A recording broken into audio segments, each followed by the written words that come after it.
Okay mga kababayan, no? Bigyan daan po natin ng balitang i-report ng ating kasamang si Francis Tika. No?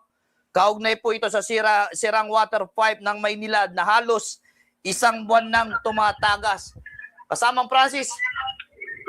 Yes, magandang hapon na partner Mike. Yes. Tanog at sa lahat ng ating mga taga-subaybay. Ang ating pag-uulat sa mga oras na ito, partner Mike, ay kaugnay dito sa matagal ng problema na tumatagas itong tubig na tila hindi iniintindi ng taga-Maynila.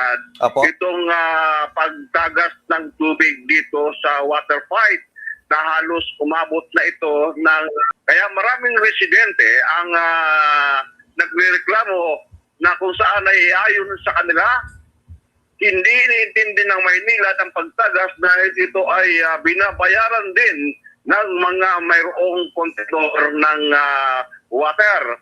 Kaya sila ngayon ay nananawagan kasamang Mike kaugnay dito sa matagal ng kanilang hinaing na way intindihin umano ito ng Maynila at bigyan ng pansin dahil ang tubig na ito ay sagaban ito at ito po ay malapit mismo sa palengke ng P7C ng Barangay 176C Bagong Silang, lungsod ng Caloocan. Tawagan kami sa pamunuan ng Maynilad po dahil dito sa P7C po, dito sa tapat ng 7-Eleven, ilang linggo na po yung tubig dito na umaagos, milyon drum na yung inagos. Kawawa naman, binabayaran yan bawat patak na tubig, kaya kailangan po bigyan ninyo ng atensyon para gawa nila ng paraan para matigil na yung umaagos dito na tubig, araw-gabi, minuminuto po, malaki na naiagos dito. Kaya maawa naman po kayo sa amin na nagbabayad sa Maynilad. Yun lang po. Na umaak, araw-araw at gabi po. Matagas, matagal po kasi ito. Pag-iusap po, baka naman po yung gawan yung ng paraan. Marami na po. Marami na lang nagtigilas, kawawa naman. Alipungan na yung mga tao. Naalipungan na po.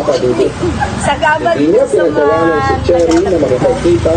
Ayon doon sa ating mga nakapanayam, ayon sa kanila na matagal na itong tumatagas at nagbibigay sani umano ito ng tabi-tabi sa mga nakikinig na sa oras natin na nagkakaroon na umano ng alipunga ang kanilang mga paa dahil sa kadahilanan na laging nababasa ang kanilang mga paa kapag sila'y dumaan dito sa lugar.